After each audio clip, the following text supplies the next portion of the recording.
Thank you for joining us today for Seeing Color, a conversation on race and art. My name's Gamyen Guillot. I'm the Director of Interpretation and Public Engagement here at the BMA. So, why are we convening this conversation here today? Across the city, after the events of the past spring and other related events across the country, difficult conversations are being had. We see this in discussions at universities and libraries. We see this in the concerns taken up by many of the artists in this year's Baker's Award show, on view through this weekend. We see this in the renewed conversation about Confederate monuments. I believe that an art museum is uniquely suited to difficult and open-ended conversations. Art is interrogative. It poses questions. It does not provide answers. It invites both visceral, emotional immediacy, as well as the critical distance needed for reasoned response. And it is hard but necessary for us to hold these states in tension with each other. As a site for the care, display, and interpretation of art, the museum can function as a container of difference, a safe space for what is sometimes an uncomfortable discourse. We have a responsibility to examine the stories we tell around the objects in our care, and to look at how those stories change over time as our culture changes. So, the structure of the event. Each presenter will speak on a work or two currently on view at the museum, and then we'll move to a moderated discussion for a number of questions, and then we'll open up the conversation to questions from the audience. And myself and my colleague, Jessica Braderman, will be running around with wireless mics to capture as many audience questions as we can. So we have a formidable group of people assembled here today. I'm going to try to be as quick as I can in introducing them, but they are all very accomplished, so please bear with me. And to the panelists, I apologize in advance for cutting that one vital part of your bio out of that I know you want everybody to know about. So, Dr. James Smalls is an art historian with a focus on intersections of race, gender, and queer sexuality in the art and visual culture of the 19th century, as well as the art and visual culture of the Black diaspora. He is the author of Homosexuality in Art and the homoerotic photography of Carl Van Vechten, Public Face, Private Thoughts. His published articles include Slavery is a Woman, Race, Gender, and Visuality in Marie Benoit's Portrait d'une Négresse, Race as Spectacle in late 19th century French art and popular culture, In Bed with Marat, Undoing Masculinity, and African American self-portraiture, Repair, Reclamation, Redemption. In 2006, Smalls curated a two-part exhibition here at the BMA on the art, career, and international influence of the African American artist Henry Asawa Tanner. He's taught at UMBC, Rutgers University, Columbia University, and at the University of Paris. Ailish is a poet and scholar. She is the author of the poetry collections Bird in the Head and Dark Sky Society. Individual poems have appeared in American Poetry Review, Harvard Review Online, Poetry, and Plowshares. Her essay, Can a Poem Listen? Variations on Being White, appeared in the Boston Review this past April, and The Gentle Art of Making Enemies appeared in A Sense of Regard, Essays on Poetry and Race, also in 2015. She is currently at work on a third poetry collection and a book of drawing essays, Vanish into Form, that explores notions of the quote-unquote unthinkable, with a case study that imagines the death of white supremacy. Hopper teaches in the Peace Studies program at Goucher College and is also taught in UMBC's Intermedia and Digital Arts MFA. Susan Harbage Page is a visual artist with a background in photography and site-specific installation. Her work explores immigration, race, gender, and nation. For almost 10 years, she has been making annual pilgrimages to the US-Mexico border to photograph the objects left behind by immigrants as they enter the United States. Her work is currently on view here at the BMA in the exhibition Imagining Home. She has exhibited internationally in Bulgaria, France, Italy, Germany, Israel, the US, and China, and is an assistant professor in the Department of Women's and Gender Studies at the University of North Carolina at Chapel Hill. Dr. Sheri Parks is Associate Dean for Research, Interdisciplinary Scholarship, and Programming for the College of Arts and Humanities, a professor of American Studies, and Director of the Arts and Humanities Program for Synergy at the University of Maryland at College Park. Very busy lady. Through her directorship of the Center for Synergy, she is staging innovations for the university and organizations in Maryland and nationally. She has created and moderated 4 think-a-thons, intensive one-day think and do strategic planning events in the cities of Baltimore and College Park. The last Baltimore think-a-thon has helped the art and cultural sectors respond to the spring uprising. Her general research area is that of public aesthetics, the ways in which people find and create meaning and beauty in their everyday lives, with specific emphasis on race, gender, social class, and sexuality. And facilitating the conversation for us here today, we have Rodney D Foxworth Jr. Rodney is the founder of Invested Impact, a nonprofit social entrepreneurship organization. He has advised, developed, and managed numerous social impact ventures, including Be Me Baltimore, Emerging Leaders at Maryland, Out of School Time Network, Baltimore Impact Hub, Hours and Hours to Own Baltimore. He is a board co-chair of Thread and sits on the boards of the Greater Baltimore Cultural Alliance and Fusion Partnerships. Rodney is advisory board member of the American Communities Trust, Beta More, and the Social Innovation Lab at the Johns Hopkins University. So, thank you all for coming, and without further ado, I pass the reins into Rodney's most capable hands. Thank you. So I'm going to first begin to say that whenever you see me looking at my phone, it's not because I'm texting or anything. I'm actually trying to keep time.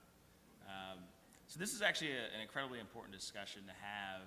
I am a lifelong Baltimorean, love the city, and much of the conversation is sort of, or the sort of catalyst for this dialogue obviously came from the events of April and everything that's come since. As someone who has a tremendous appreciation of arts and culture, but has also gained that appreciation from outside the sort of more typically established institutions of art, having this dialogue here is incredibly important, I think. And so I'm going to allow for our panel, which is much more accomplished than I am, we're going to have a sort of a presentation on some pieces. Each panelist will have about 7 to 10 minutes to go in depth and interrogate the pieces that they've chosen. And then we're going to transition over into a dialogue and then open it up to dialogue with you. And so first we're actually going to begin with Dr. James. I'm professorial, so I have to go to the podium. So, am I set up here? I guess I am. All right, so welcome everyone, and I wanted to thank the organizers of this event for inviting me to participate in this very, very important conversation, and I'm looking forward to the things that will be that will come out of our various interactions. So I want to start by saying that race, of course, is it's a complex issue that should not be reduced to skin color, although in our contemporary social world, as well as in the realm of visual art, it typically is. And I know that the title of this event, Seeing Color, Conversation About Race and Art, was difficult to come up with, but nonetheless, it's a problematic title. In my brief remarks, what I want to do is expand on the notion of race based in color to race as inscribed by and reflective of highly complex structures of hierarchy and power, visibility and invisibility, both inside and outside the museum as institution and as a spatial encounter.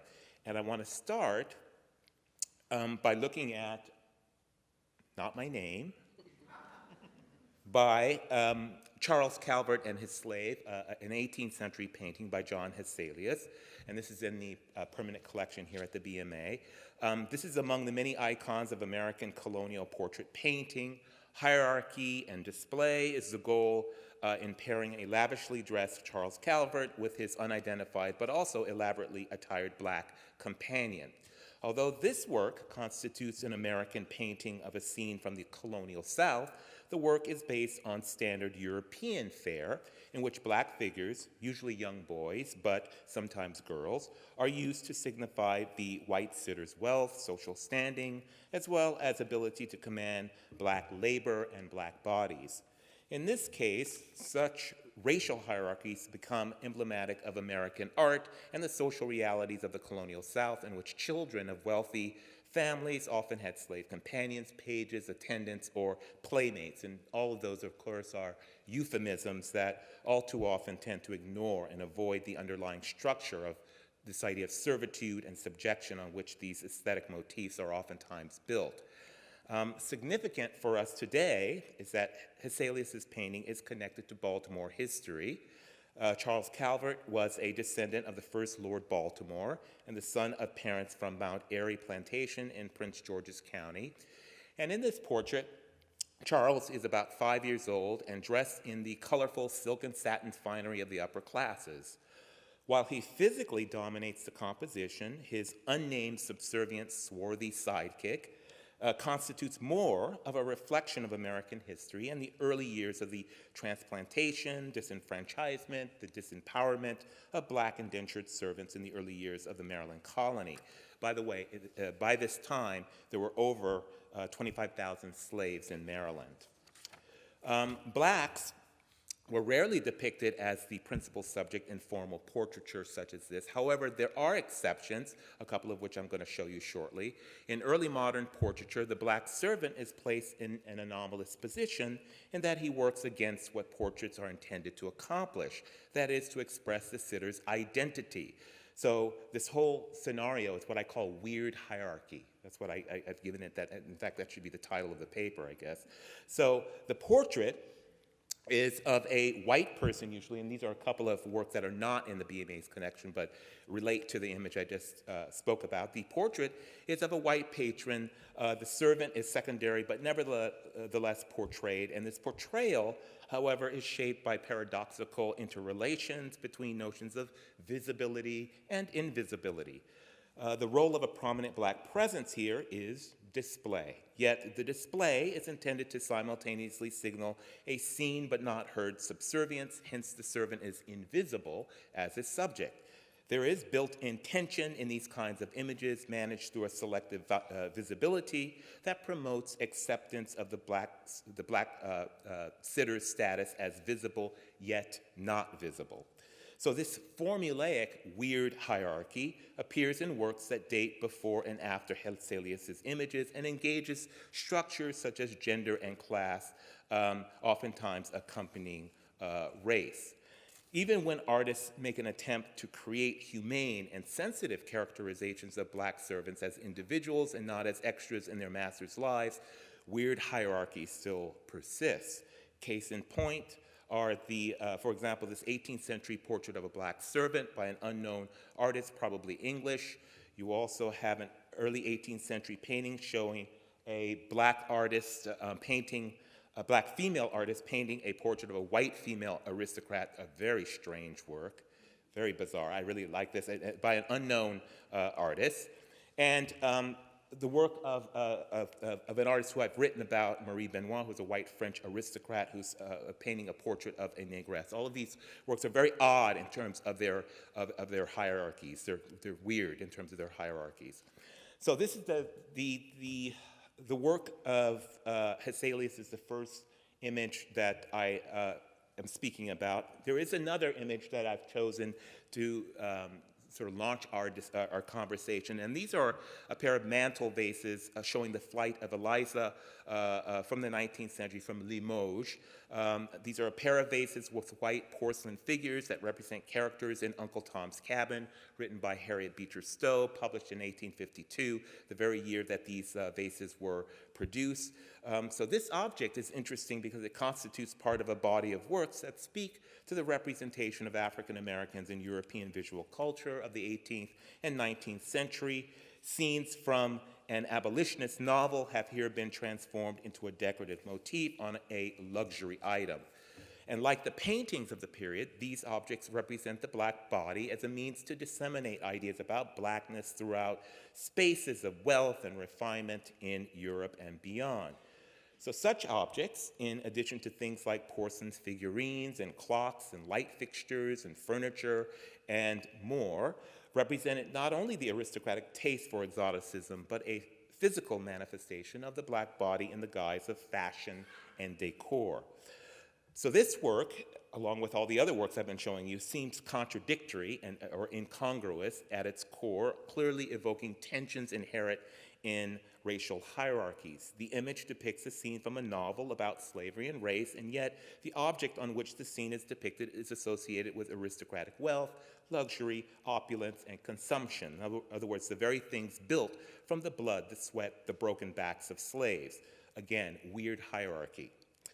There have been some contemporary interventionist artists whose works attempt to crack open and expose the kind of weird hierarchies exemplified by Ailish's painting and the mantle vases. And I'm thinking in particular, also in the Baker exhibits, there are, of course, a couple of artists which I'm sure we're going to hear about, but I'm thinking specifically about the artist Fred Wilson, whose works take on museums and their contents in a new critical light.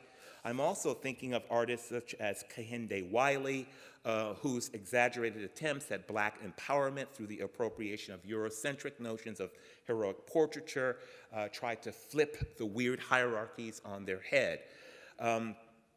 Going back to Wilson here, Wilson has become famous for what's called mining the museum by reassembling museum collections in new and surprising ways. So with his installation, Metalwork, the artist reshuffles the museum collection to highlight the history of African Americans by juxtaposing luxury artifacts with traumatic artifacts such as slave shackles. The display of these objects side by side is intended to provoke an atmosphere of unease and makes a link between the two kinds of metalwork. The production of the one was made possible by the subjugation enforced by the other. Wilson makes the invisible visible and draws attention to people and groups who have historically been rendered invisible and mute. So that's basically what I had to say about these works, but there are questions or things that result from these works. And one of the things that I think we need to do is to discuss racial hierarchies and strategies of intervention, not only within the confines of works of art or within the confines of the museum space, but also we need to understand how interventions might take place in the larger parallel spaces of lived communities outside of this institution, Baltimore, Maryland, the other states that, that comprise the United States. Another aspect that this talk has brought up for me anyway has to do with what is the effectiveness or the impact of art and museums on the real lives of racial minorities, all right? We can create art, we can talk about it, but what difference really does it make in the real world? I'm just very interested in terms of that connection. Is art dead and popular culture perhaps more effective in evoking some kind of change? I don't know. I'm waiting to hear our conversation later on. So that's all I have to say. Thank you for your attention.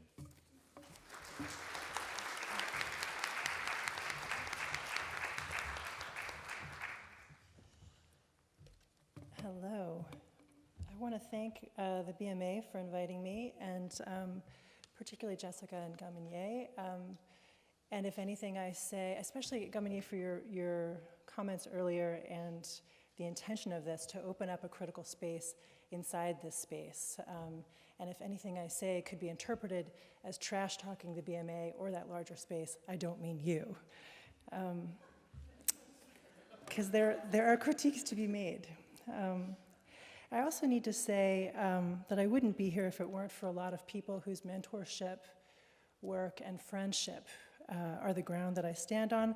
One of the dangers of being a white person speaking publicly about race is that whiteness might want to possess even that and say that whiteness is responsible, when in fact much of what I have learned has been from folk of color that the white world wants to make invisible. So I want to say their names: Cornel West, Toni Morrison, Ruthie Wilson Gilmore, Daphne Brooks, Greg Tate, my colleagues and students at Goucher, my poetry mentors, Thomas Sayers Ellis, Sharon Strange, Jane Hirschfield, Major Jackson, Claudia Rankin, Doug Kearney. I am because they are. Racism plays out along lines of difference, lines of conflict, lines of the body, feelings, language, the ways that we walk, ways that we talk, volume of our speech, the rhythm and closeness or distance with others, what we find rude, what we find smart, what we say is kindness, what we say is coldness, what we say someone intended, what we say God intended, What we say is possible. What we say is impossible. In other words, we do not simply interact with race and racism, we inter-are, we inter-be. Art that addresses race carries a number of burdens. How will the artist use the same language and images that have run the errands of race to depict and pick the lack of being free?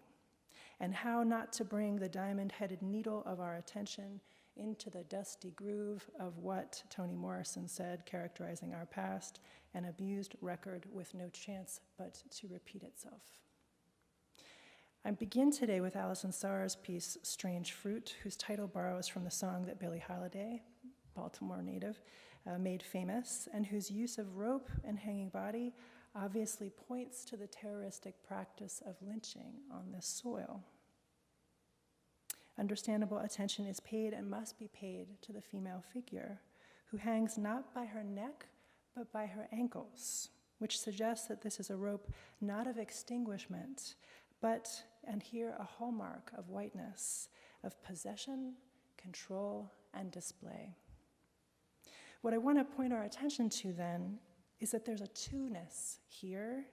On the one hand, the figure, on the other hand, the rope. What we don't see in this photograph is what the rope is attached to. And I'm guessing that it's a tiny percentage of folks who actually look up. Who or what benefits from us habitually looking mostly at the black figures, and often as figures, even at the systems, the ropes that attempt to control and display, but not at whose hands tied the ropes, the specific beams, policies, practices, habits of mind or custom, from which these ropes then extend and contain. Saar's figure is complex, subjected to numerous forces. She is naked and held up, yet her posture is a pose of modesty. Her lips and hair are done. She may be accommodating, perhaps surviving, but she is not helpless, not a victim. I'm reminded of Toni Morrison's description of her character, Sula, that she could, quote, extract choice from choicelessness. And that she was, Morrison says, metaphysically black, meaning a blackness that's not merely skin color, but in some ways, at least for some, an existential position. And it would be a mistake to think that whiteness is not as well. We are, each of us, worlds. Why do we organize to kill one another? Why do we oppress? Why do these patterns repeat, apparently ad infinitum? But looking at that rope, suspended as if from nowhere, reminds me of Theodor Adorno's phrase, the specter of man without memory. Body, rope, but no context to hold them. The figure is not just a figure, she is a situation, is purposefully unmoored, wandering. We have racism without racists. But this situation has a plot. Is there nothing else in this frame? How does this fixed but invisible system shape what we can see and not see? Which brings us to Dominique Zeltzman's piece, Waiting for Something to Happen. We as viewers here become complicit with the eyes and hands that hang the rope. We are not merely voyeurs. Zeltzman has trapped us in the actual camera feeds of the surveillance systems. By watching what the camera sees, our very eyeballs become part of the ops center too. Is something waiting to happen? The panopticon, as Michel Foucault called it, the systems of control and domination that increasingly shape not only public space, but public policies, which punish and coerce instead of invite, collaborate, and include. To a camera, a person is just a body, as I will become body, no longer Ailish, when life leaves my form. And a body is just a concept. The surveillance camera's purpose is to militate against concepts, bodies, that might destabilize. Destabilize what? What shall I call it? This it. It wants me to call it race, not racism. Whiteness, white privilege, not white supremacy. Maybe I will just call it it, since that's what it calls me, you, and any we might create or conjure. It will want to package, to keep an eye on, display, but only in the right way, and not with us having a say. We could say many things about it. Here are a few. It, according to Herbert Marcuse, is the factors which made the facts, which determined the way of life, which established the masters and the servants, which projects the limits and the alternatives. As poet Gwendolyn Brooks says in Sundays and Satin Legs Smith, he quite considers his reactions his, that everything is simply what it is. So it also needs to be understood as a process, a performance in this dramaturgy, the dramaturgy of the powerful. Even the powerful are performing. The surveillance of all kinds, not just cameras, but social rules, form a self-portrait for the group that is in power, such that that group may not see or feel it. It says what is quality in art, in curating, in professors and syllabi, in visiting artists, etc. What is legible as craft, as brilliance, as vision, as quality of all kinds. It is the world's most boring and lethal story. Zeltzman's linking of the hypnotic mundane to the state-sanctioned melodramatic mirrors Sarr's showing the ways that power, the central, disguises itself always as peripheral. Truth be told, race is just what it invented to make sure that some of us, most of us, can be controlled, divided, and powerless. But race and racism move so thoroughly through our interiority and sociality. If we ask, what else might be in this frame? Are surveillance eyes, eyes of possession, protection, control, the only ones through which we might see? And my we here is invitational. I don't mean to speak for anyone, but to invite us to consider how many of us might be in that we. And if we are of different races and we look at this, do we even see the same thing? The more race feels like an idea, the less your body likely bears its weight. If you look like me, are you sure you can even see this piece at all? As anthropologist John L. Jackson points out, if racism is gone, or can't be seen by some, he says, consider that all the racial wolves are here, just in sheep's clothing. I'm reminded of Susan Sontag's regarding the pain of others, in which she notes, images of suffering create the illusion of consensus, but, quote, no we can be taken for granted when it comes to other people's pain. How it, or white supremacy, or power, militates, since unlike cameras, people are not so consistent as machines, is through codes. To really control, automate. Through codes, which can then enforce categories, can spatialize these categories, who is allowed where, for what reason, and when, but especially can define who is who. And the categories are all a favorable, of course, self-portrait of the dominant elites, in our case, in the US, white people, white culture, white seeing, which also means a negative view of everyone else. Both pieces are magnetized by the fact that what Czar and Seltzman materialize is not over there and is not someone else's, is not peripheral, but central. It is here and it is ours. There are lots of ways a space is segregated and exclusive. In the art world, this happens in art communities, colonies, gatherings, galleries, and I'm building off your questions, James, at the end of your talk, very much of interest to me. And of course, also in museums. The museum has always been an institution for sorting people out, even when it lets them all in. Like many other art institutions, this is done in the name of taste or discernment, and through that is able to believably tell the tale, to quote the French sociologist Pierre Bourdieu, that, quote, those who are excluded, quote, exclude themselves. On some level, artists don't actually create anything new. We just go up to that velvet rope of what the norms say is okay, and we say something like, oh, I just want to go over and take a picture. We head off from that path, then we build a gate to what we see. That's the work of art, through which someone can step, stand in our place, and see what we see. What does it mean for a space to be raced as white? It occurs in clues, codes, euphemisms, both verbal and visual, that are so predictable and formulaic, a closed language, as Roland Barthes says.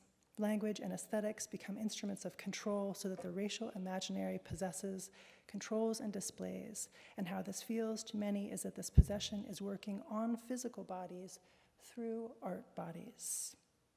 Even discussions that would project disruptive alternatives must happen within aesthetically confined and controlled ways. It's not a coincidence, then, that art bodies that are often excluded from the art economy very much resemble and correspond to physical bodies that are excluded from the world economy.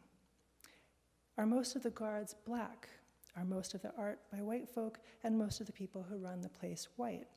Okay. But playing the game of reversal doesn't necessarily get us anywhere.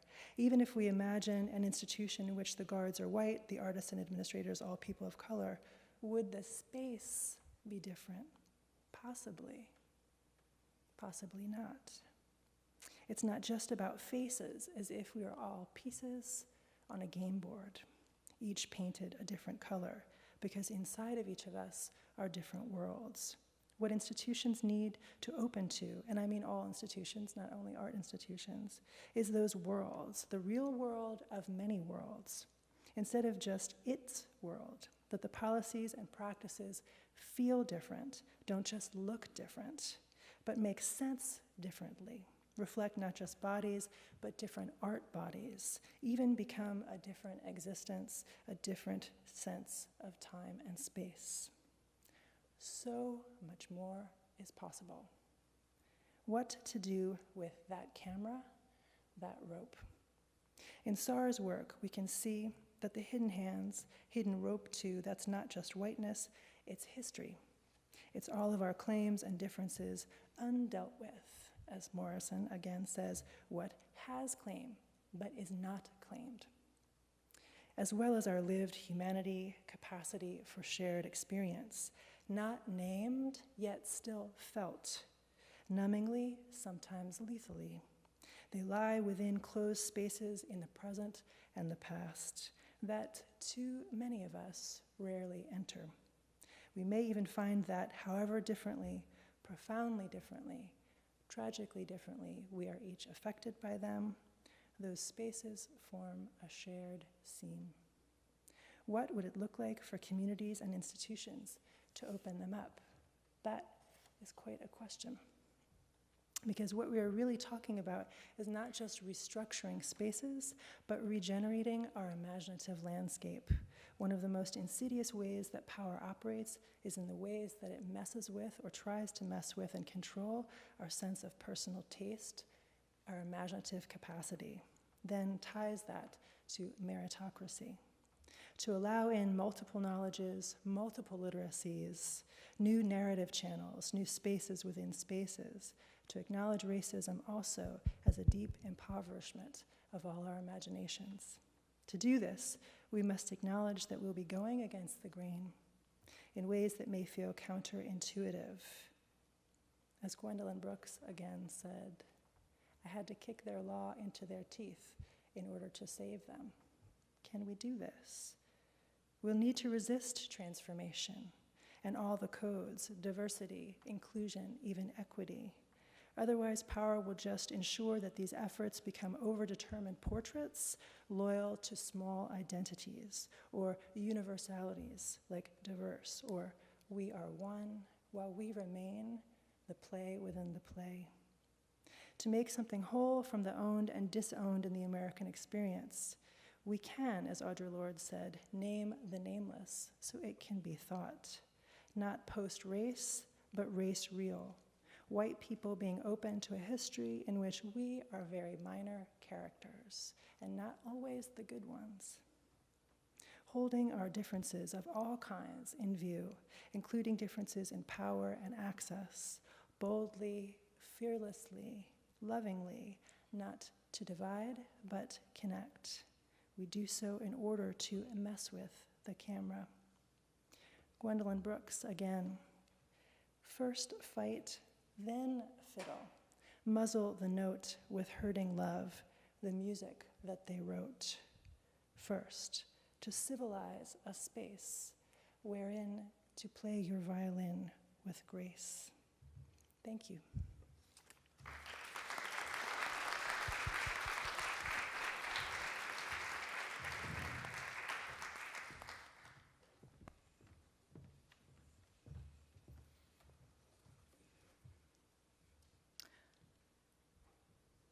That is some serious business. Thank you. I love Baltimore. I am so happy to be back in Baltimore. And I wanted to thank Jessica and Gamian and Ann Schaefer for inviting me here today. And I think I have some slides here, if I can find them. Yeah. I'm going to share with you just a few bits and pieces of my work. I've been an artist for about 30 years now, and I've been making work about race for a very long time. I still get nervous when I stand up here and talk about it, but I think it's important to talk about, and I think it's important to look at. And what I'm going to share with you is my process of trying to figure things out. I lived on Utah Street in 1997, 98, 99. I made these guns when I lived there. I just unpacked them. I hadn't seen them in since that time, really. And I was kind of stunned by them. I remembered calling the cops every night, hearing gunshots every night. And I also remember picking up those stones in Palestine. I'd just been back from a trip to Palestine and Israel. And I just thought to myself, the more things change, the more they seem to stay the same.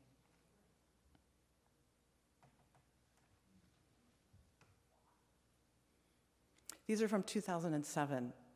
I started sewing contemporary Klan hoods out of contemporary fabrics. I was so tired of hearing this idea of, we don't wear white Klan hoods anymore. We're done with that, trying to historicize the past.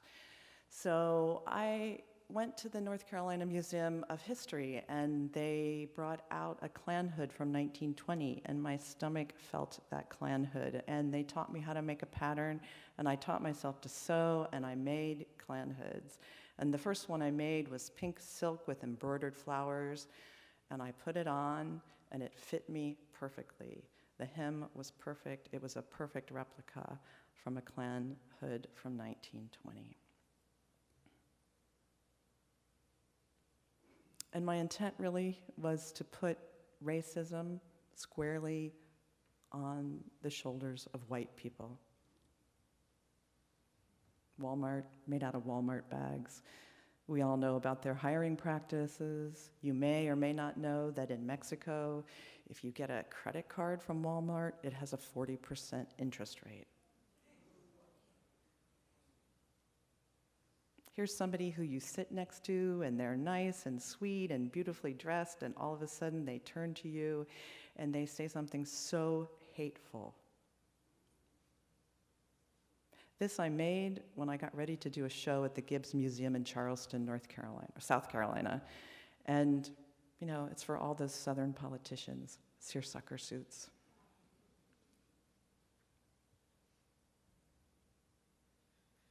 This is my son, Charles Walker Page, with his English name, sitting in my studio in a blue Oxford cloth hood, the one I see on my campus, the one you can order from LL Bean, the one that the frats wear, at least on my campus in North Carolina.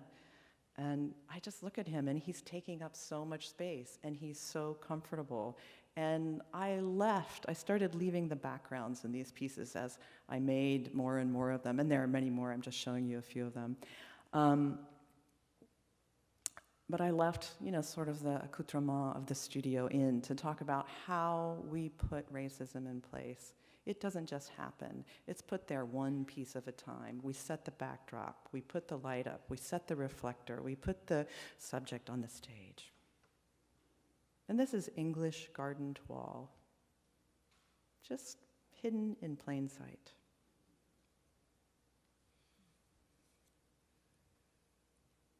And then at some point I decided that I wanted to talk about whiteness, my whiteness. I wanted to make it visible. I realized that in my world, the world that I grew up in, we never talked about race. We didn't have to. We were part of the accepted dominant culture. I know from conversations that if you're not part of the accepted dominant culture, you talk about race every day. Someone is constantly reminding you. When I walk down the street, no one clicks their door shut or locked. No one picks up their pocketbook when I walk by. I never had to tell my son, don't run in the mall. I never worried about leaving my son in the car if I ran to a drugstore to pick up a prescription or something at night. I didn't have to worry about that because I am part of the dominant culture. So I decided to make it visible. And what I did was I got this white box, and I just decided that I would carry it around with me and remind myself of my white privilege for a whole week. And so that's what I did. I took it to parties, gave it a seat at the table. This was a beautiful dinner party at a museum director's house. You know, she saw me walk up to the house and she said, "Oh, I thought you had a present for me, your white box. It was the first thing that I saw about you." I took it to the gym with me. I took it to the dentist. We had a great conversation about why is our culture obsessed with whiteness. I also took it to my favorite co-op and bought like a $3 coffee drink, and my son looked at me and he said, "Mom, when are you gonna stop buying those expensive, overpriced coffee drinks? You're wasting your money." And I was like, well, I can. So I probably will keep doing that. And I was a lecturer for many years and in studio art, and I used to sort of complain, and I don't make enough money, blah, blah, blah, blah, blah. So what this did quickly was brought me to privilege. I live in a very, very privileged world, and it's so easy to forget that. This is Sabrina. I met her in Durham, North Carolina, and she told me a really great story. And she's from East Germany, and she said when she's in East Germany, she is a first-class citizen. As soon as she goes to West Germany, she becomes a second-class citizen. When she comes to the United States, she is a first-class citizen until she tells somebody, well, I'm East German, I'm from East Germany, and then she becomes exotic. Here I am in one of my favorite museums, but you walk in there with this white box and you start to think, who is this museum for? Who's on display? Whose bodies are constantly on display? Who's paying for this? And who is creating our culture? And here I am going through security. I think I was flying to Seattle or something, and I just thought, wow, I have this strange empty white box. I went right through security. And this all helped me think about an imaginary space, which is the US-Mexico border. This is our border wall. This is a photograph of it right after a rain. And I walk it every year. I've been doing it since 2007. I fly down to Matamoros, Mexico, and Brownsville, Texas, and walk the border. But anyways, this was right after a rain, so you can see the footprints of everybody coming over that border wall. So I live in Chapel Hill, North Carolina. It takes 26 hours to get to the border by car. Most people in North Carolina are never going to see our border. And I heard a statistic on NPR one day, and it was 20% more women and children die crossing the US-Mexico border than men. And I just decided I wanted to see for myself what that space was like. Here it is. Here's how you enter into the United States, or you may enter into the United States. So imagine yourself swimming or maybe walking across the Rio Grande on a black inner tube. You have your children with you. It's dark. It's scary. You come up out of this bank. This is your manifest destiny. This is your trip, hopefully, to a better future, and some transformation. So I started walking the border, and I found these objects, these reliquaries, these symbols, these bits and pieces of people's intimate histories scattered on the ground, and I started photographing them. This is an Argyle sock. This is one of the most powerful objects I've found. It's Alex Ramirez Cuba's wallet, ID, passport, birth certificate, some change, and 2 pieces of little notebook paper with pen writing that are the numbers he was to call for help or for safety or his relatives. I don't know when he got to the United States, but he abandoned it. It was wet. I found it on our side of the river. And he was 18. He did that so if the Border Patrol picked him up, he wouldn't get sent back to Honduras, but he would only get sent back to Matamoros and could come again. So every year I go, I photograph these objects, I walk the border, I learn the codes of the border, I learn what it means if there's a comb. If I find a comb, I know that somebody's been picked up. It means that the Border Patrol sees that as a weapon. It's short and hard. But it also means somebody was combing their hair and trying to have a normal life as they journeyed north. So I started shipping the work back to my studio and making what I call the anti-archive. Most people see this stuff as trash, but I see it as important symbols of transformation. And my archive, you see here this toothbrush that someone left behind. Toothbrushes are so strange when you see them on the ground. There are these intimate things. I don't see yours, you don't see mine. It goes in your mouth, it has your DNA on it. So you're like, what is this doing on the ground by the river? What happened? What story got disrupted? So I collect these. I make this anti-archive, which is a resistance. It's an archive of history and memory that people aren't looking at. It's not constructed by the nation state, and it's an alternate look at this place and space. Here's a red bra. It probably means someone has been raped in that space.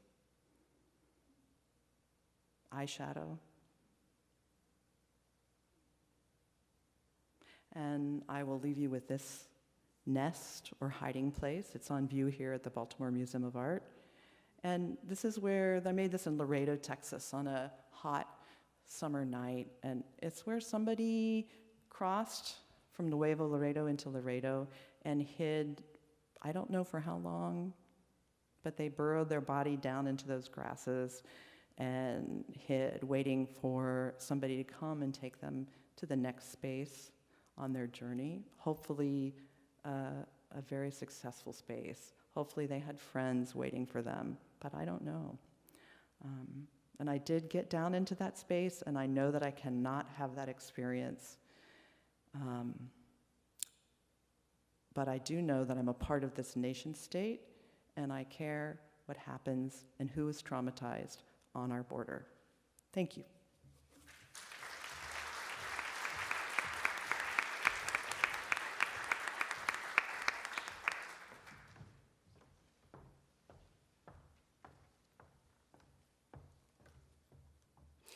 First, I have to ask your permission. We clearly are having a conversation about the role of the museum. Thank you. On Monday, I go down to the Smithsonian to help with in-staff training for the new African American History Museum. I'd like to tell them about today. I need your permission to do that. Is that all right? Because they will be trying to understand the artifacts and how to exhibit them, and basically how not to freak Black people out. Because there's now in public history a problem with Black people being traumatized by historical and artistic displays because of cultural memory. I also want to talk about the image that many people, this is currently on exhibit, the Paul Rucker piece in the museum, and there have been reactions by Black people strong, by white people, by other people, strong. Paul Rucker says that what he is trying to do, and you'll see the similar theme to your work, this is history repeating itself. When I was thinking about this piece, I was thinking about this period that we are in Baltimore, and actually in the country, as a period of revelation. One of the things that we have found, some of us knew, some of us didn't, is that Black people live in a different social reality, that you can be in the same geographic space and yet live a different social reality, what you see, what you experience.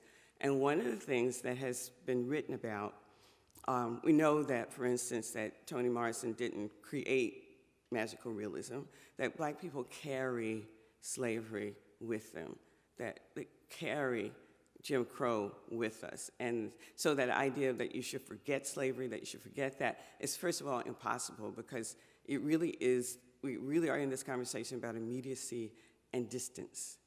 And so if you're carrying slavery with you every day, if you're carrying Jim Crow with you every day, it's not a matter of forgetting. So the Southern Poverty Law Center, which I consider to be the most authoritative source, says that there are 784 hate groups in the United States. Specifically in Maryland, since we're talking about the Klan, there are two. The Loyal White Knights of the Ku Klux Klan and the Traditional Rebel Knights of the Ku Klux Klan. In October 7th, 2015, the Frederick News Post reported on a rally and a counter-rally.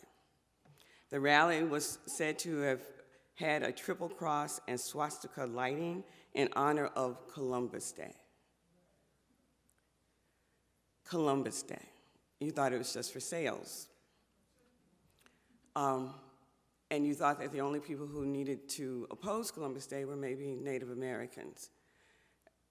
If we're talking about distance and immediacy, we have to think of the continuity between Columbus Day and this country's history. Which you know, I'm sure, that for Native Americans, and I'm from North Carolina, so I'm counted as a Black Cherokee.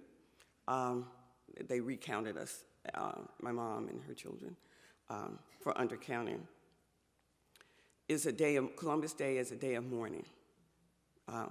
But maybe that doesn't mean anything to you, but when you realize that the KKK in Maryland celebrated too in Frederick, that nice, increasingly gentrified town where you may go shopping and for dinner, is a site of Klan activity. If you drive north, since you're in a museum, I assume many of you drive to New York on occasion, and you drive through Rising Sun. If you're African American and you need to go to the bathroom, wait.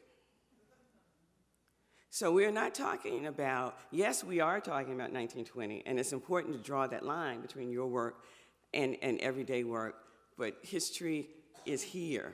And what I think is really interesting about his work is that when you see it in the different cloths of every day, this is something that popular culture does all the time, to take something and remake it and remake it and remake it. And yet when we see in a Klan uniform, and we were talking earlier about what word we use, and we do use uniform, not outfit or whatever, we're shocked because he's doing what we do every day. You can get a new Klan outfit. This is from Mother Jones magazine, and you should go read the whole article, and this is an exhibit. This is newly made Klan outfits hanging on a clothesline, and so what is stunning for me is the everydayness of this. That's when I do ordinary aesthetics, the everydayness of having sewn something, washed it, and hanging it on the line. And there's an article called Aryan Outfitters about a woman who makes her living making Klan outfits. They come in children's sizes too, by the way. And this is a traditional Klan robe. You can get them in different colors, and you can personalize them. And good quality Klan robes cost between $110 and $140 now. So it's often shocking for us to think about Klan robes, and I had never thought about Klan robes as a commodity, and so that the distance for me was such that maybe I didn't want to think about them. But the commodification of Klan robes, that they're, I mean, you can actually get, she's not the only one in the country. It turns out you can go, you have a choice. You can go to several people. She's particularly valued because her Klan suits, as you can see, are very well made. She's very, very careful. You send her your measurements, or you can come in for a custom fitting, and she sews them. You can tell her what other embellishments. She has the different decals, clearly professionally, customly made. This begins, I think, to help us to think about who is in the Klan outfit. This is Sound Suit by Nick Kane, and it looks, and a lot of his sound suits look like Klan suits. This one, the way it's shot, is, you can't quite see it, but you can see it a little better in some of the other ones. And he wants you to think about who's inside the suit. Now, I think this is a conversation about immediacy and distance in many ways, is that, and I do a lot of work around empathy, but I think if you take the sound suit and the Klan suit and see how similar they are, and you're forced to think about the person inside the suit as a real person, not as a monster, as somebody who goes to work and gets coffee and all the combs their hair, and does ordinary things. Now, wearing a Klan suit in history, we're told that it was to shield their identity, yet they knew who they were. It was to shield their identity from other people, and of course to provoke fear. But when we begin to think that the person inside the Klan suit is an everyday person, the idea that fear is, I think, diminished. I know the godfather of my daughter is a professor at Miami of Ohio. About 10 years ago, the Klan marched down his street. He had a daughter. He had to decide what to do. And he's a professor, so he thought about it for a while. And he decided that what they were going to do, they weren't going to leave town. They were going to go and sit on their porch. His daughter, being small, they talked about it, but when they were marching by, she waved. Somebody waved back. For us as adults, that is mind-blowing, but that is the immediacy of what Black people carry with them. I know the man whose uncle was the last man lynched in Howard County. And I know where the lot is, because they owned it. They lynched him on his own property, because how dare he own property. And there was a tree that my friend used to visit, because it was the tree that his relative was lynched from. And the last time he went, they were cutting down the tree to build a development. I still know where the lot is, and I know that those nice white people in Howard County in that upper middle class lot don't know where they live. It's their land, it's their house, they're immediate, and yet they are so distant from the memory. And sometimes we talk about whether or not we should knock on the door and tell them, but that doesn't do them any favors. We're sure they're nice. I think, can't they feel it? Can't they tell? But obviously they don't. And so I think all of this work, and I think Rucker is really trying to get us to do that. Let me see if I can back. I'll advance it for the next. Oh, I am the last speaker. I don't have to advance it. What Rucker is doing in these different types of cloth is getting us to think about the Klan and racism not as an everydayness. And yes, in Afrocentric fabric, we still have to think about those people. And I specifically think this is a conversation that we've been having about the police, about Black police. And in some of the shootings and some of the beatings, Black men have been implicated as as the bad guys. And so the Klan can wear kente cloth. Okay, thanks. So,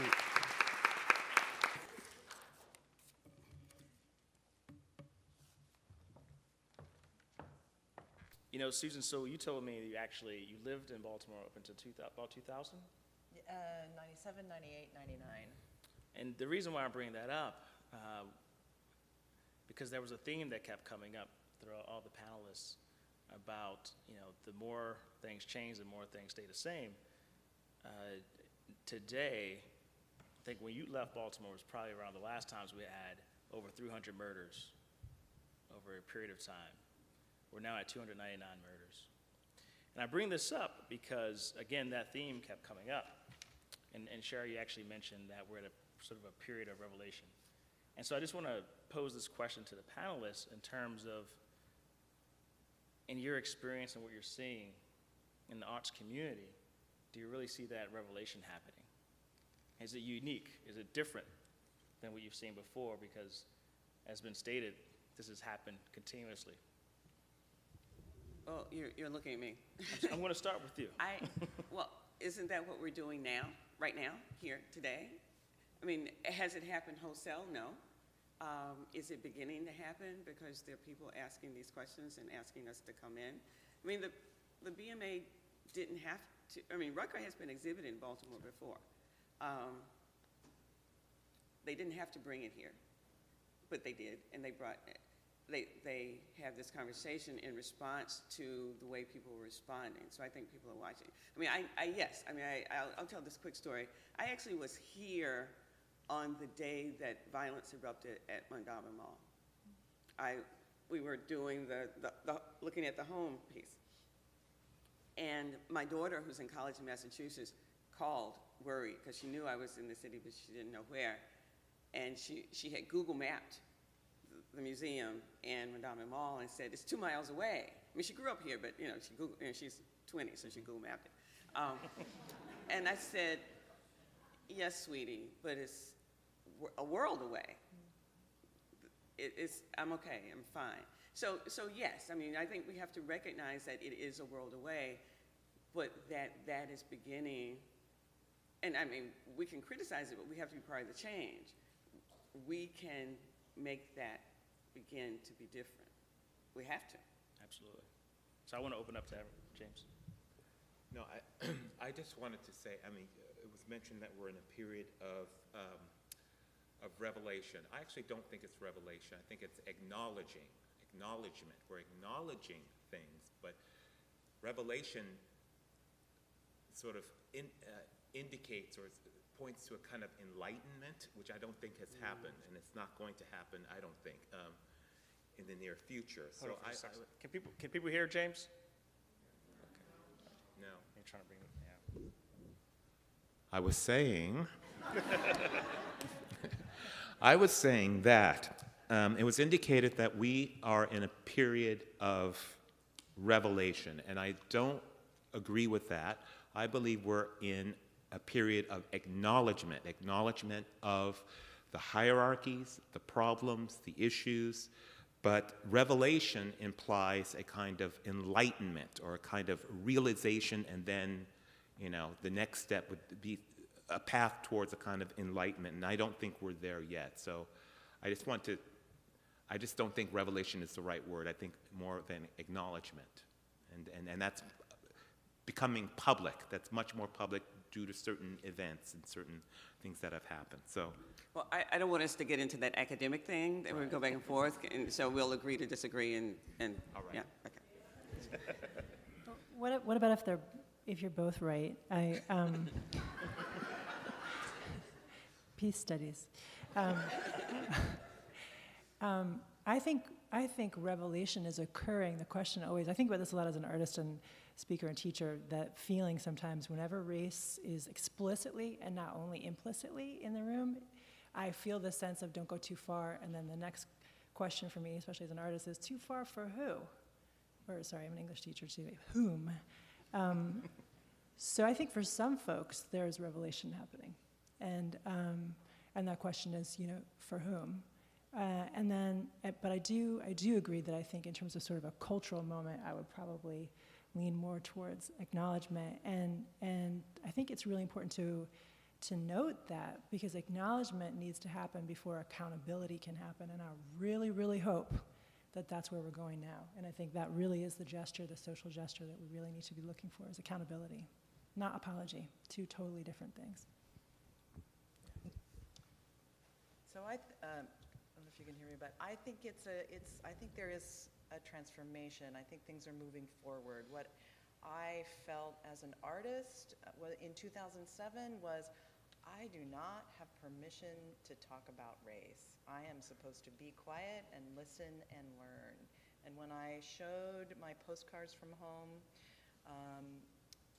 the hoods that I sewed, which talk about, race coming from the home and domesticity and all of that, people just said they were violent, and that those photographs were violent. And I just thought, what, the photographs are not violent.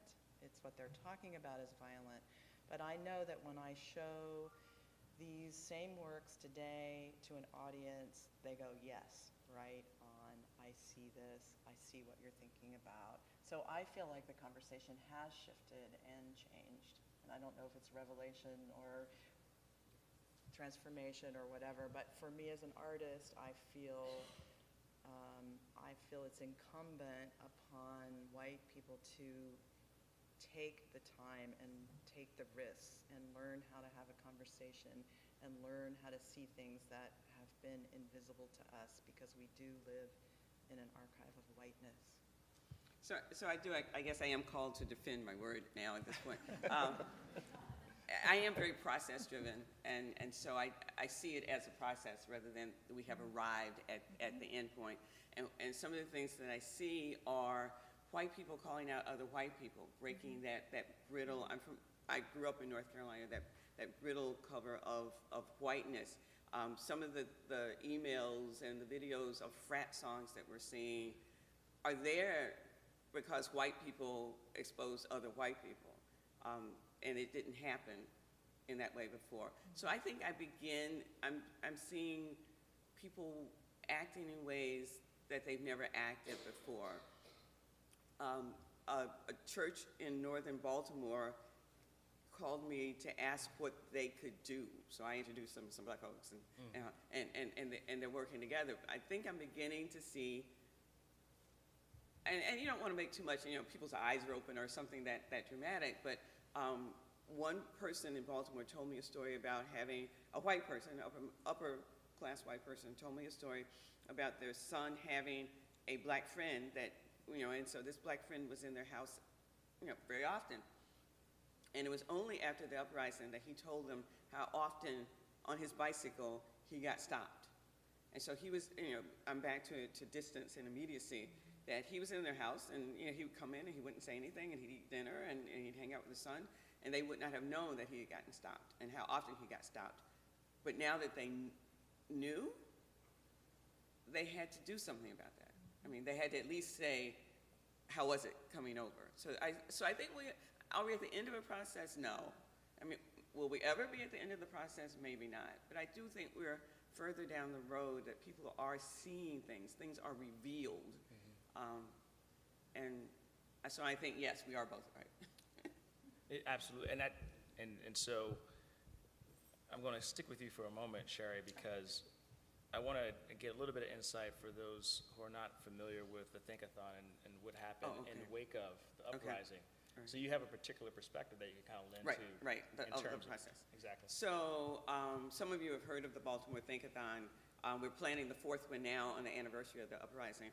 And we've been doing it for a while, where it's kind of an unconference, but we we make sure that they're artists and activists and scholars, and usually they're funders, but you can't ask, and so we make sure that there's an artist at every table. They get a doodle pad, and sometimes they doodle, but they're really there to push everybody else outside the box, to do what artists do, and to think outrageously.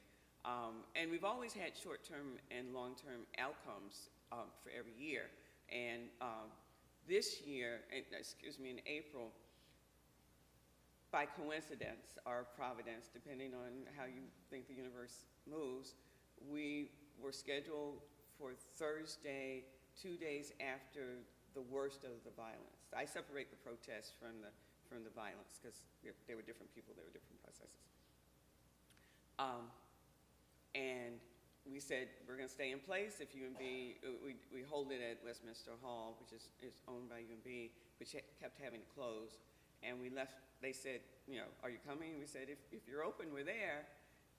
And more than 100 people showed up, 20 who had not registered. We have people registered just so we know how much lunch to buy, because food's important. Yes, I'm a black woman from the South. Food's important. And people worked. There was an urgency.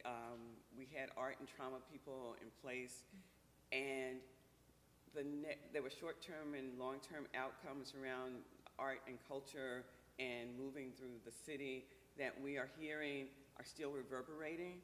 People are going to meetings saying, we thought about this at the Baltimore Think-a-thon. And the day after the Think-a-thon, money showed up. So, and I should say, I too am on the board of GPCA, so I should help myself with that. We were able to do micro grants for some of the projects. And so there were people there who wouldn't have been there but for the uprisings. This actually, it reminds me, James, of your comment, your question in regards to, you know, what is the real impact of art in the community? And I think, Sheri, what you spoke about a Think-a-thon, that specifically is one example, but I'd like to open up that conversation.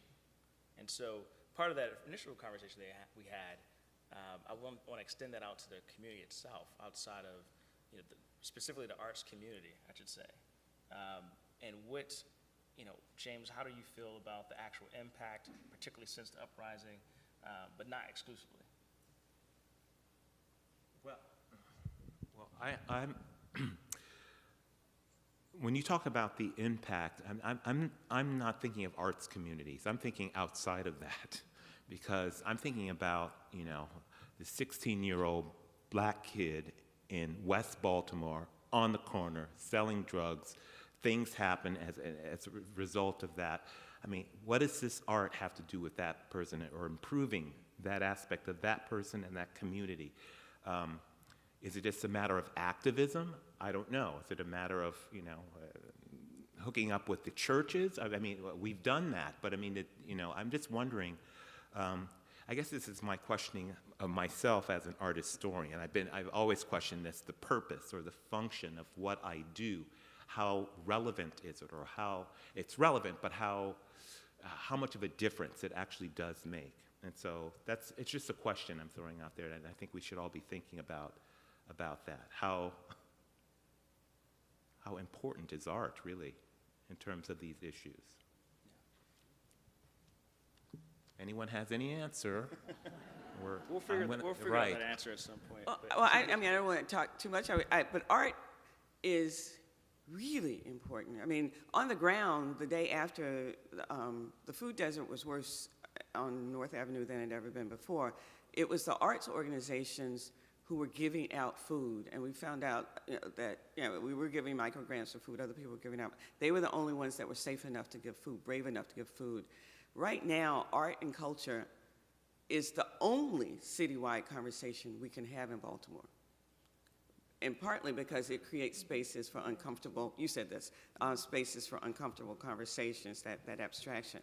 I can't think of any, I'm trying to convince somebody that Baltimore needs a citywide choir, so if anybody wants to start one, you know. Not with everybody in it.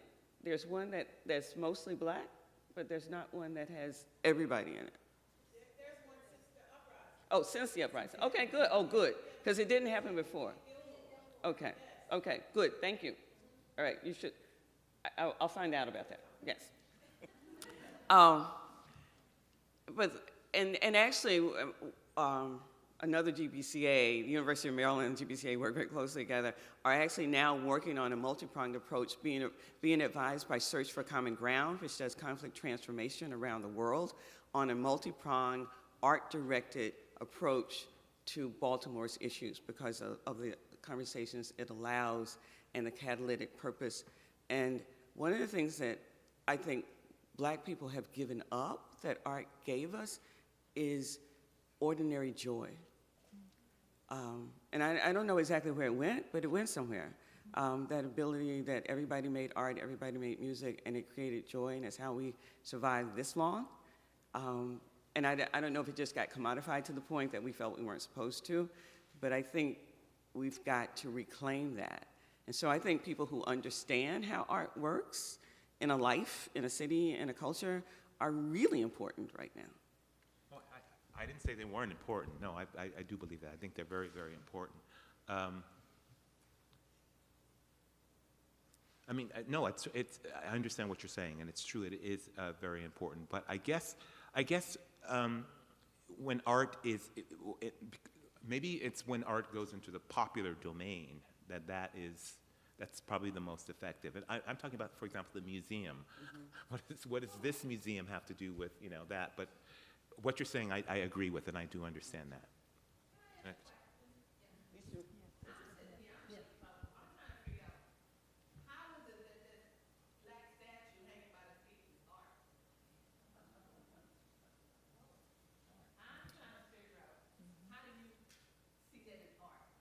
What's your definition of art? Something that's beautiful, you fit it. I know history, and that's history, but it's not art. But art is not always beautiful. What it can be better than that? Well, there's some things that are quite ugly that are also art. Well, and I think this actually gets at the reaction of some of the people to the exhibit, is that what is the museum experience and why do people come to museums? And to have something that's very troubling and disturbing is an aesthetic experience. It just isn't the one that we honor the most. And if it provokes thought, then it's doing some of the work of art. But I feel like I'm talking too much.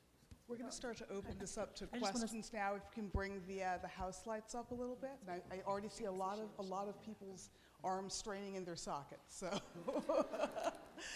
so questions? I'll start with the ringer. Thank you.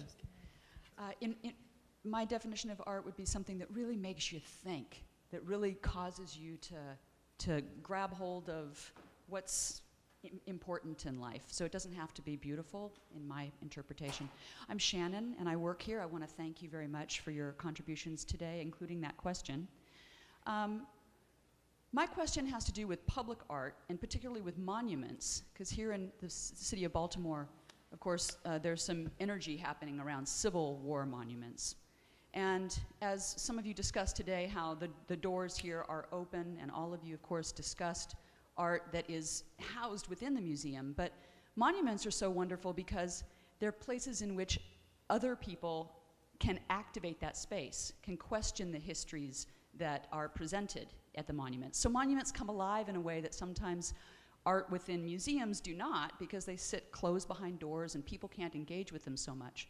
So my question for you is twofold. One is that I'd like to know what roles you think institutions, whether they are museums or universities, any place that's engaged with education and with hoping to spark people's imaginations through things that are beautiful or things that just spark energy and questions, what do institutions do with art that is outside of its walls, that is trying to engage with narratives of race? So that's one question. And secondly, what particular methods might any of us employ to help bring about that conversation and acknowledge these artistic interventions in public spheres? Thank you. I just want to say one thing quickly, and it kind of responds to a couple of things here.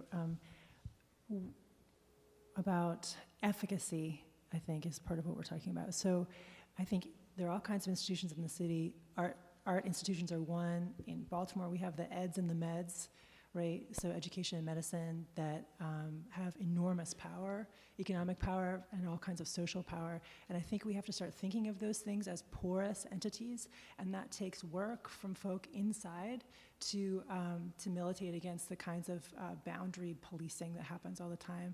And the only thing I want to add to that is just that there's a danger that these things become ideas and they stay ideas. the relational pathways through, through which things pass are essential, and that's the really hard work that I think a lot of us have touched on here and people are mentioning here. I think that's a fantastic question about, is that art and why is that art? And the disagreements that, I think there's probably a different definition of art for everybody in this room.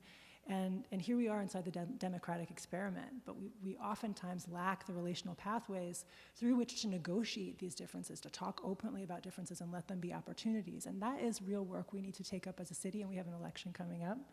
And we need to start thinking along those lines. The only last thing I'll say is just that we do have a huge population in the city that really are left out of the economy of the city, and they have been written off. And so thinking about our participation in this city, that not participating in things is a form of participating in things. And then I also saw Sheila Gaskins there, so mentioning, we can't have this conversation without mentioning art apartheid, and I hope Sheila will get to speak up and say something about that.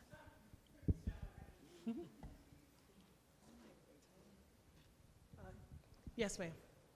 You want to say something? I just wanted to respond to the question because I think the museum approach actually is the answer, that I think we should distance between honoring people and displaying them. And so I personally think we should leave all of the Confederate monuments up, but do a Smithsonian type treatment. Say exactly who this is and exactly what they did and leave it there so that we tell the truth. And the people who already know how to do that are museums. Part of it is helping us all understand and decipher what that means from differing perspectives, and I think artists can help do that. So, yeah, I'm glad this conversation is happening, and it's been happening for quite some time, and it needs to continue.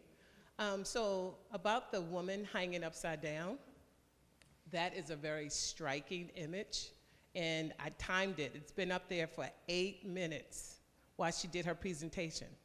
My issue is that I see that every day. Black people are so exploited. I see strange fruit every time somebody black is shot. Every time they don't cover it up. But if I see a movie with Angelina Jolie and the white man is a victim, I won't even see him get hit. So we are desensitized to it. And it's to the point where it doesn't make a difference who does it, it's still painful. And we could sit here and watch it and act like it doesn't exist and continue to eat. So all I'm saying is, when is that going to stop? When can we cover it up? When can we talk about it? Because even if you go to the Great Blacks in Wax, they have a section that you have to pay $1 to see those lynchings, because they don't want any and everybody to come through to watch that. So my question, I guess I'm asking is, who decides what's art? And how come there's no balance? Paul Rucker's piece I'm still tripping at it from the Creative Alliance. And if I didn't know he was a black man, it still didn't make a difference. It still scared the heck out of me. So all I'm saying is, we need to be sensitive, period. Black people, white people, everybody, because nobody wants to continue to see this.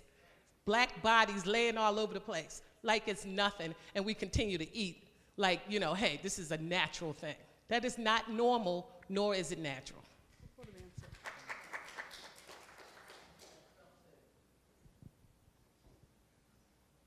Other thoughts from the panel? I'll respond. It's interesting because I thought I heard the two of you saying slightly different things about whether or not it should be displayed or not, or whether or not the art piece helps us to see it differently. All I'm saying is I see a lot of black bodies Right. exploited in real life, the way I live, and in museums. I don't see any different. I don't see anything different when I come to a museum and I see black art. It's always a lynching or something that's not beautiful, and it just reopens things for me. And I want to see something else. I mean, we did the whole home thing. They had 37 different ideas about home. I know that there are other artists out there that are doing stuff like this, and it always doesn't have to be so exploitive and so hurtful and so painful. That's all. Where's the balance? So, I mean, if you were the BMA, how would you have handled that? I would, that guy you talked about, who did the classics from the Baltimore Museum, Kente, whatever his name is. Kende Wiley. Yeah, I would have had him there and this lady with the art thing, so I can see a difference. Yeah. Even Towns does the Kehinde. So there's a level. I don't keep seeing one tunnel vision, monolithic image that I always see, that I already know anyway. Sheila, I feel very similarly, and we had a list of artworks to choose from, and I was trying to figure out what I could work from, because my interest is not necessarily talking about the suffering black body, because I feel like that's everywhere, and so I feel you on that. I definitely feel you on that, and that goes to that question about who's making the decisions, but also who is the audience? Who is the audience for the museums, and how can we create more opportunities for exchange, just like is happening right now, and that that has been created for this kind of conversation, but that does need to happen. It also brings up because what you're calling for is the role of the museum as a place of healing and escape. And I'm just pointing that out. I'm not disagreeing from it. And that's a role that I think many people don't think of the museum as doing. And maybe we should do more of. Does that make sense? All I'm saying is there's a different color. As long as it's not the same all the time. Every museum is the same vision. Other questions?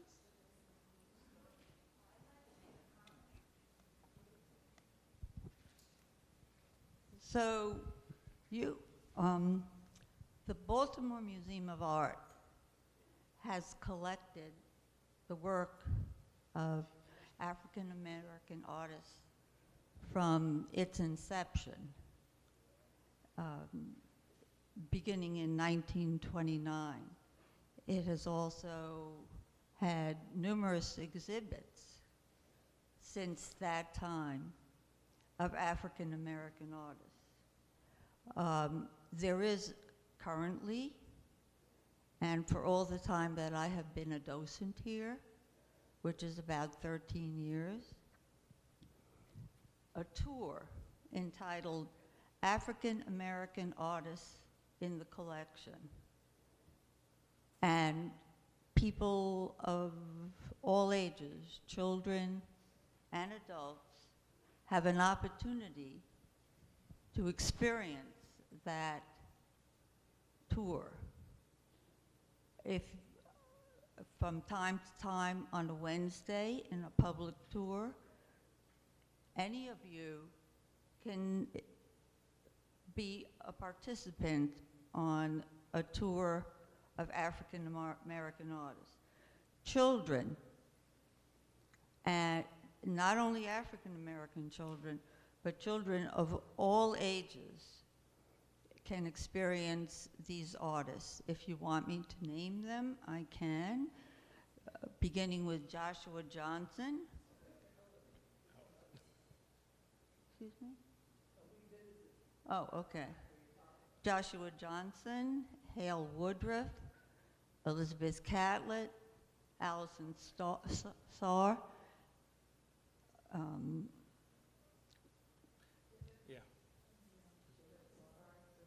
Horace Pippin, Jacob Lawrence.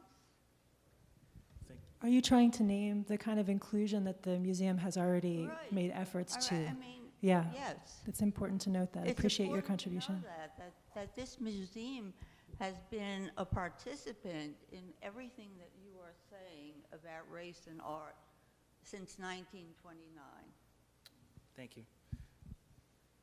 And I would only just add to that I think that we're very much looking at problematizing sort of the issue of race in the museum with the selections that we've put forth for our participants today. We certainly know that we have a very broad and wide and deep collection of African American art going back for many, many years. But we mean this to be a difficult conversation. We mean this to not just be a celebratory conversation, and that did inform the choices of the art that we're putting forth. So. Just know that we are aware of the way this is being framed. Other questions?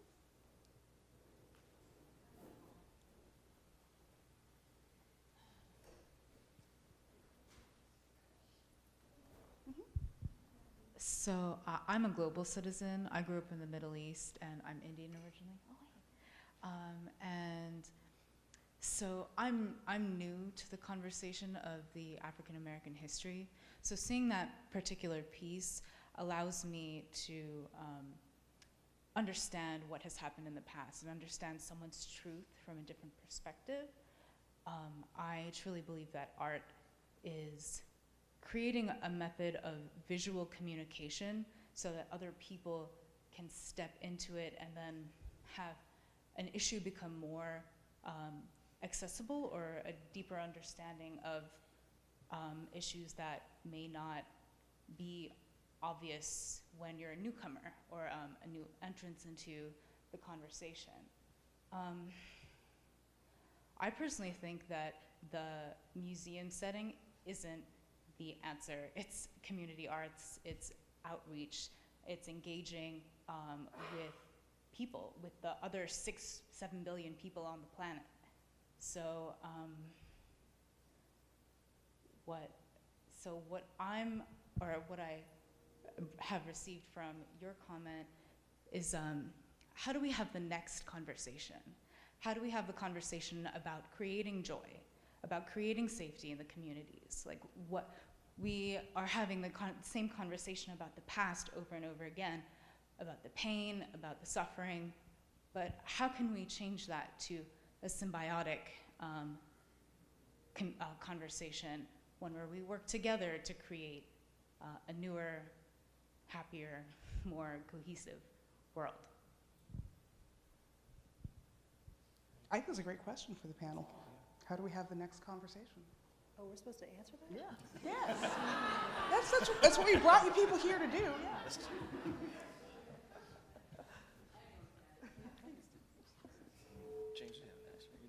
What was that? I think we have to do what artists do. We fail faster. We have the conversations. We have the next conversation. We learn from what we hear. I heard your pain, woman over here, and, pardon? Sheila. And, you know, I don't live in Baltimore, and I could be distant, but I can't, I'm gonna take your voice with me, and it's gonna inform what I make next as an artist, as in all my work. I stumble, I learn, I make something again, I throw it out, I try again. The social climate changes, something new happens. I think art exists in a particular time, in a particular moment. I push back against what I see in my world. I don't, you know, I try to see as much as I can, but I think it's a process. And I think it is about trying, and we might fail, and we'll have to try a lot of different things, and we'll try different means. Community outreach, artist residencies, school children, you know, global networking. I don't know the answer, but I just think the important thing is to try.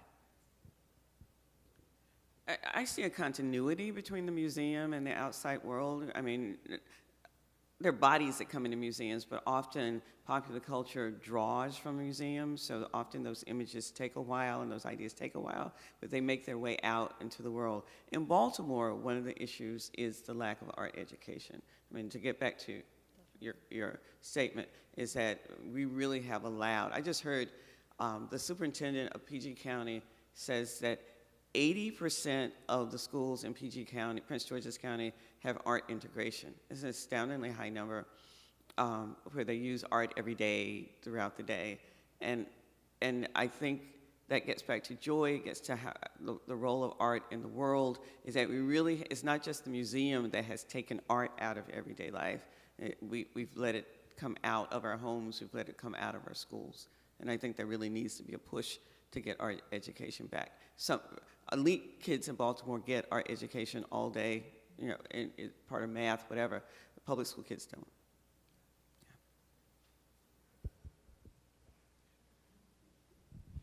Hi, so what I thought was really interesting about your question in terms of how do we do this is that I feel like there's a disparity between the people who are making decisions to do community outreach or to make programs and like the ideas that are coming from that.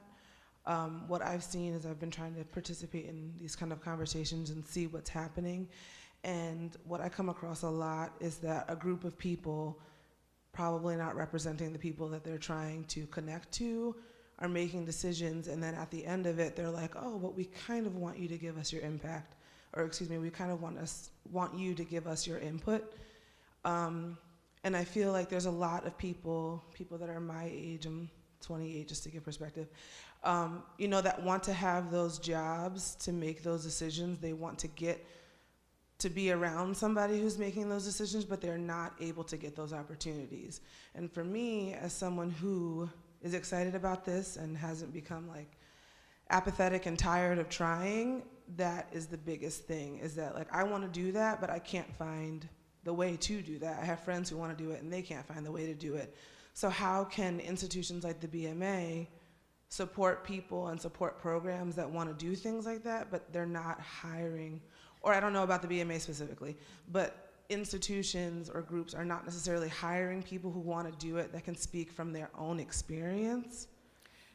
If you're specifically talking about art and cultural institutions, actually tonight we welcome the next class of Urban Arts Leadership Fellows.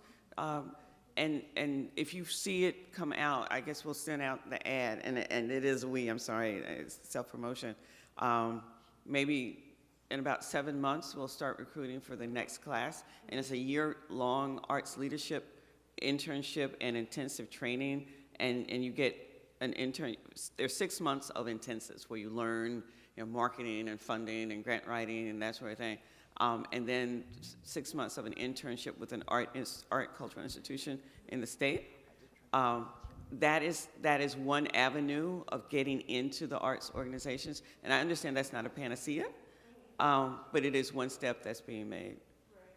I appreciate that. And I'm familiar with UALP, and I think that it's a really great program, but at the same time that it's the UALP being created and it's in its second year, I also see people who had a lot of skills going into that, or who have a lot of skills and might not have participated in that, and they go out for jobs that are entry level that they're more than qualified for, and they don't get those jobs. Yes.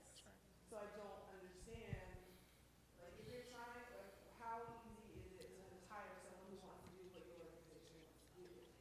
So I feel like the organizations are accountable in that. It's like, just hire that person of color that wants to do what it is that you're trying to do, but you don't have the experience to do, and then you're already moving one step forward. And it's easy. You don't have to change who you are. Just hire someone who's already doing something different, and then you can take it from there.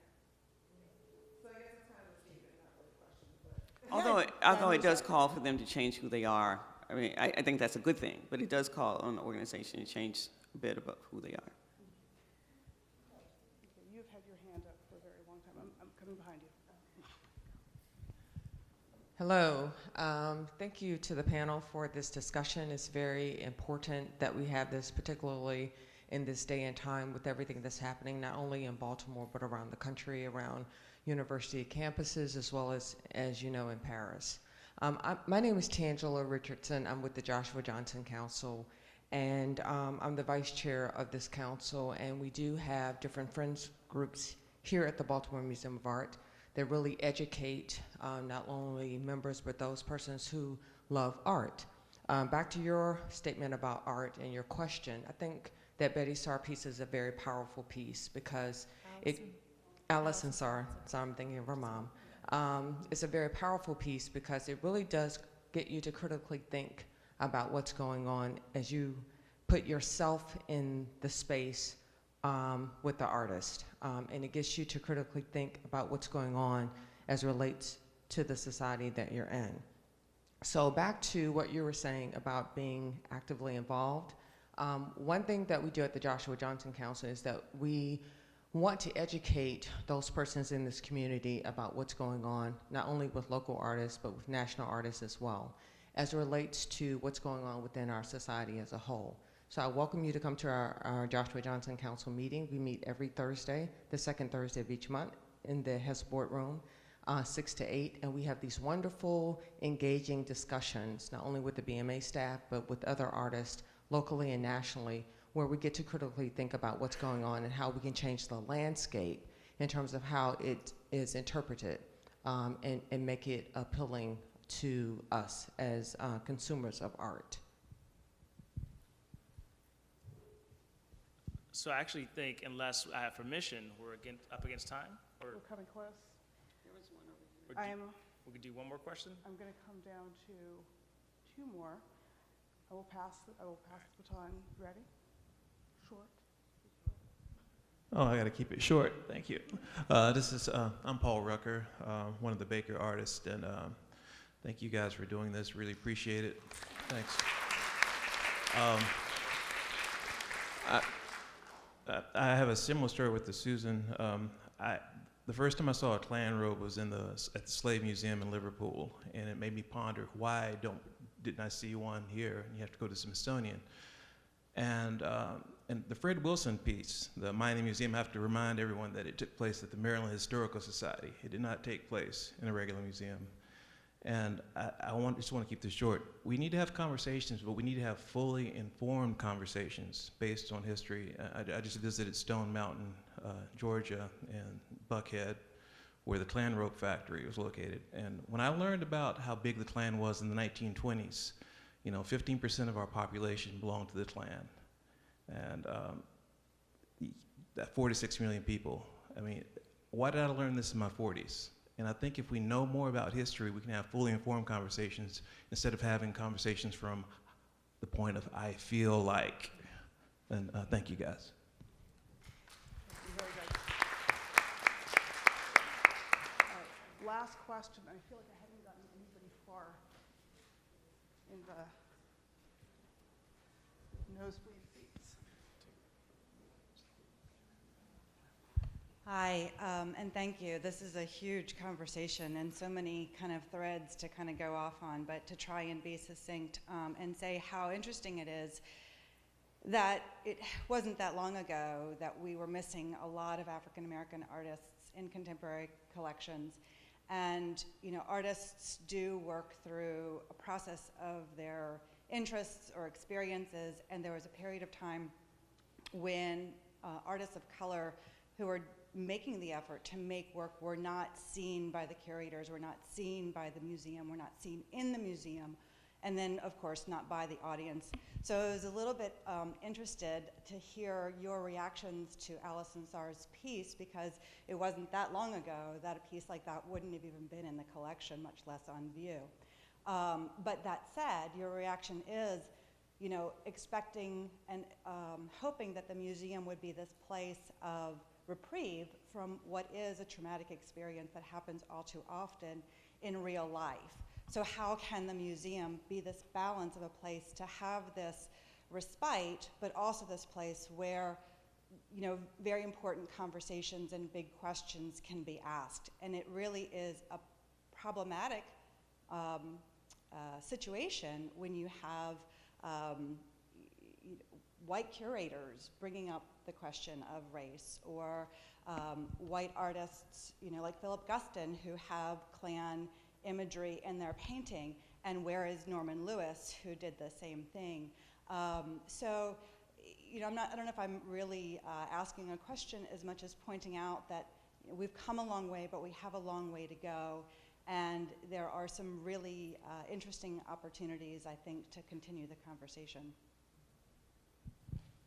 Which we'll have to do later. That's right. Well, I want to first thank the BMA for hosting this uneasy but important conversation. And please do give a round to our panelists as well.